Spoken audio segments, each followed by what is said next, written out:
Rafael Tan sempat populer lewat boyband Smash, kini jadi Duta Seblak. Rafael Tan kini viral dengan julukan Duta Seblak. Rafael Tan ungkap perjuangan yang tak mudah hingga sampai seperti sekarang. Sempat berada di puncak popularitas sebagai anggota boyband Smash di tahun 2010, kehidupan Rafael tak seindah yang terlihat di layar kaca. Kini setelah Smash tak seaktif dulu, Rafael mengaku sempat berjualan bakso aci demi menyambung hidup di Jakarta. Pernah banget, tidak ada pekerjaan sama sekali, apalagi pandemi kemarin, aku sampai harus pulang ke Garut, kata Rafael dikutip dari YouTube Melanie Ricardo. Tapi sayang, tenaga yang dikeluarkan tak sebanding dengan penghasilan yang didapat. Sampai akhirnya kehidupannya perlahan membaik gara-gara konten membuat seblak yang dibuat secara spontan.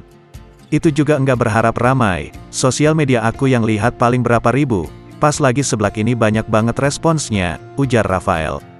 Makanya ini seblak, makasih banget Tuhan.